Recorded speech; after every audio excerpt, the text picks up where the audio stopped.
investissement important et même vital pour notre région, ainsi que le report, l'annulation de nombreuses opérations et le non-respect des délais de réalisation, la non-concordance et le manque de coordination entre les secteurs. Cela compromet la mise en œuvre des projets d'intérêt public et entrave au développement de notre wilaya et la prise en charge des citoyens de notre wilaya. Pour ça, certaines directions font preuve de lenteur excessive dans le traitement et l'assainissement des dossiers et des programmes existants qui entravent à l'achèvement de ces derniers de plusieurs années, qui est une nécessité absolue. Pour cela, on est déterminé à veiller sur le développement de notre wilaya et c'est un honneur de la servir et avec fierté, qui a beaucoup de potentiel humain et matériel. Cependant, elle a une particularité par rapport aux autres wilayas vis-à-vis de son relief montagneux et rural qui est accidenté. Cette dernière souffre de manque d'infrastructures d'accompagnement tels que des équipements publics et d'investissement. Concernant le secteur des ressources en eau, la réalisation des équipements et des réservoirs de la conduite pour le dédoublement transfert d'Arcep à Zasga vers l'un des projets aussi vital pour la wilaya, qui connaît un retard considérable dont nous demandons l'accélération des travaux afin de récupérer le retard qui a été commis pendant une année et demie et qui est un projet vital pour le pôle Imelen et le pôle Aghreb-Agnesharq. Aussi, le barrage de Souqan Thalatha, qui est un taux de 86%, veut son pourcentage qui était depuis le début de son mandat à ce jour. La question qui se pose est pourquoi, pendant 3 ans, il n'y a pas eu d'augmentation du pourcentage par rapport à la cadence des travaux. Le fameux barrage de Stita, en son excellence, qui ne cesse de freiner le développement de la région de Makuta par des avis défavorables par le secteur concerné, dont plusieurs demandes de permis de construire et autres. Nous demandons donc une explication s'impose par le responsable de ce secteur.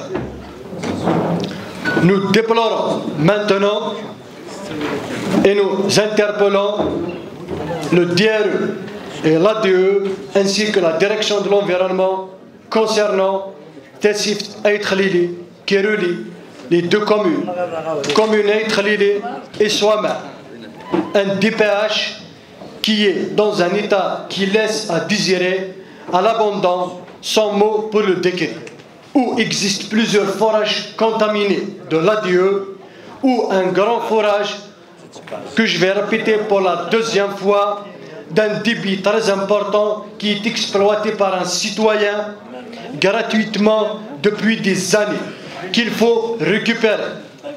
Aussi, les eaux usées d'une usine, la literie qui se déverse vers l'ouest Sibao, partant de Tessif Aït Khalili et qui sont pompées ensuite par la station de pompage vers le barrage d'Arcep.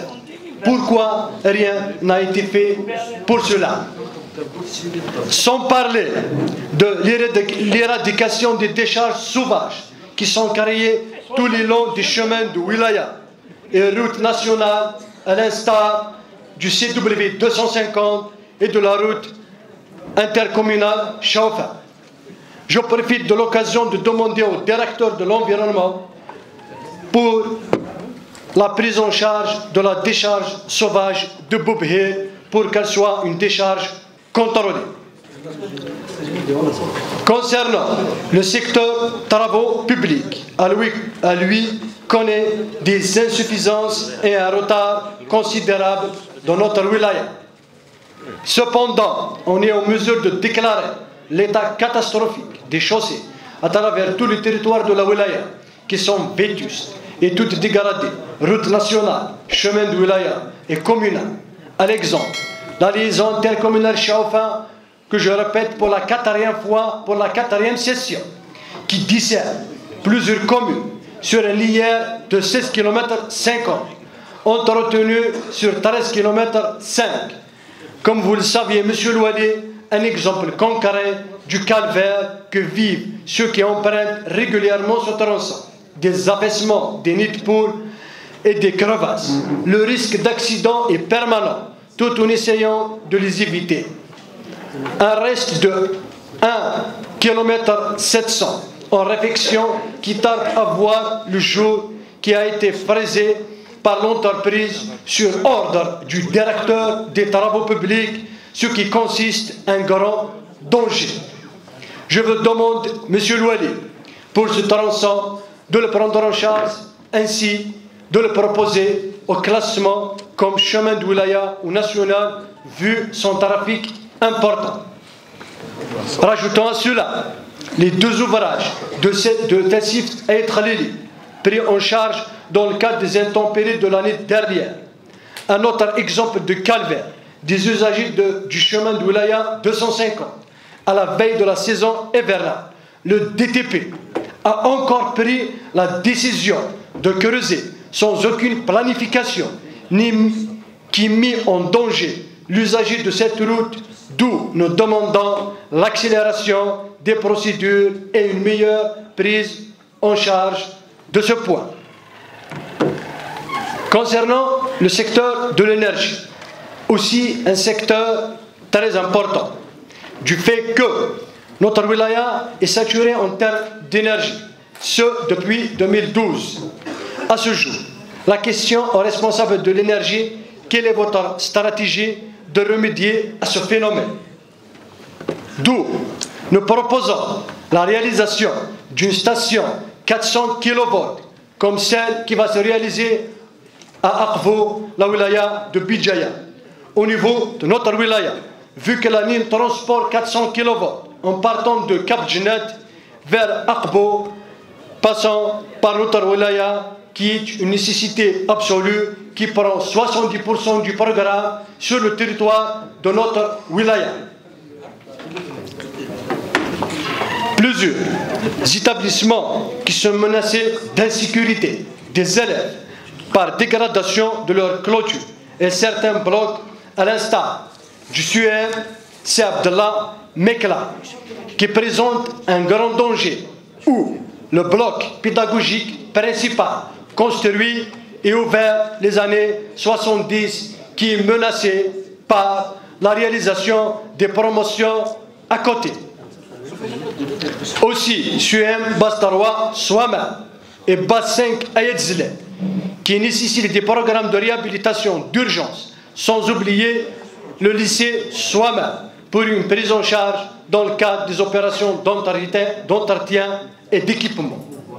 Nous demandons aussi à vous, M. Louali, et à la direction de l'éducation pour l'engagement du CTC et du CDE pour des expertises des établissements à travers la wilaya qui sont dans une situation critique et qui menacent de ruine pour les élèves. Madame la directrice de l'Algérien d'ISO, qui est maître d'ouvrage délégué pour la direction générale. Concernant les 3 projets dans le cadre du Fonds national de l'eau, sans suite à ce jour, au profit du village Ayedzlel de la commune de Souama, où le premier marché intitulé Rénovation du réseau d'AEP qui a connu un arrêt sans aucune suite, où l'entreprise l'AMBT qui a dégradé tout le chemin de 150 présentant un risque d'accident mortel. Deuxième marché, de gré à gré, pour l'entreprise l'AMBT d'un montant de 17 millions de dinars, où l'entreprise elle-même qui refuse d'entamer des travaux à ce jour, on demande pourquoi. Pour le dernier et 3e projet, relatif toujours à la rénovation du réseau de distribution d'AEP, qui est de 30 millions de dinars, qui a connu plusieurs lancements de la direction générale sans aucun résultat, toujours infructueux pour la 4e fois, où une décision doit être prise pour passer au garé à garé, comme ça a été fait pour le premier et le deuxième projet. Nous demandons des explications concernant ces projets, ainsi votre intervention, Monsieur Louali. Pour le secteur de la jeunesse et des sports, concernant le stade communal de Souama, qui a été réceptionné provisoirement, mais malheureusement, il manque de plusieurs travaux importants, tels que la réalisation de la clôture pour le stade, les travaux d'aménagement de la cour principale, l'accès principal vers le stade, les gradins pour le stade, et en dernier, un problème d'électrification de tout le stade. Alors, qu'en est-il de ces insuffisances, monsieur le DGS? Des sessions ordinaires et extraordinaires ont été organisées pour l'examen du secteur de la santé au sein de cette auguste assemblée. Durant plusieurs années, a été une occasion pour prospecter, constater et recommander par rapport aux ressources allouées à ce secteur, notamment insuffisance caractérisante du secteur en matière de couverture sanitaire par spécialité, la rationalisation de la ressource humaine et budgétaire. Pour cela, l'état des polycliniques, des EPH à travers la wilaya a rencontré dans un constat choquant et horrible décrit par le président de la commission santé ici présent. C'est un état critique de ces structures vétustes, dégradées. Ajouter le manque d'effectifs, personnel médical et paramédical, d'équipements. Ces dernières, qui sont censées sauver des vies humaines, sont devenues un vrai danger pour nos concitoyens. Des dégradations, des fissurations et des structures, sans parler du manque de moyens de transport de malades, comme exemple les ambulances. Des polycliniques qui servent de salle de soins, qui devaient recevoir un pavillon d'urgence en H24, au minimum H12, un équipement de radiologie laboratoire comme strict minimum pour accueillir des urgences afin d'absorber et de prendre en charge les malades sur place selon leur localité pour éviter de les transporter et éviter la surcharge, que ce soit au niveau des EPH de la périphérie ou bien au niveau du CHE Tizouz. À l'exemple de la polyclinique de Souama, où il y a eu l'installation d'une radiologie numérique neuve, un équipement de laboratoire compromis, mais toujours sans personnel, qui nécessite aussi une grande opération de réhabilitation totale pour un pavillon des urgences en H24 est plus que nécessaire. Monsieur Louali, concernant les 2300 logements location vente ADR qui sont en cours de réalisation au niveau de Ouadaïssi, commune Erge, qui sont érigés sur un domaine public hydraulique, DPH, et au-dessus de la digue principale du barrage Takseb. Pour cela, je vous demande, Monsieur Louali, une enquête pour ce programme où les travaux sont assurés par des sous-traitants actuellement, où il y a eu des fissurations et sont en train de démolir plusieurs blocs. Avant de terminer, la stabilité est cruciale pour la réussite des programmes, des projets, pour raisons essentielles, qui permettent de planifier et d'exécuter sans interruption imprévue, et cela aide à maintenir un calendrier cohérent et à respecter les délais de réalisation, aussi de travailler de manière plus efficace et productive. Alors, pour ça, pour nous permettre une meilleure gestion des risques et plus facile d'anticiper et de mitiger les problèmes potentiels dans un environnement prévisible pour créer un cadre propice à la réussite et permettant la gestion plus efficace des ressources. Nous vous demandons, Monsieur Louali, de prendre en considération ce côté financier pour minimiser les risques pour pratiquement tous les programmes, que ce soit logement ou bien équipement. Pour terminer, près de 3 années se sont écoulées après l'installation de cette auguste Assemblée pour la mandature 2021-2026. Je tiens à remercier le président de l'Assemblée populaire de la Wilaya, en l'occurrence M. Mohamed Klalech, pour la sagesse dont vous avez fait preuve à la tête de cette Assemblée, pour votre travail acharné et votre dévouement dans la sérénité. Votre contribution a été précieuse et a vraiment fait la différence. Je tiens aussi à vous exprimer toute ma gratitude. Votre professionnalisme et votre diligence ont été essentiels au succès de vos engagements et votre implication a été déterminante pour atteindre nos objectifs communs. Un grand merci aussi pour toute l'Assemblée. Merci pour votre excellente implication.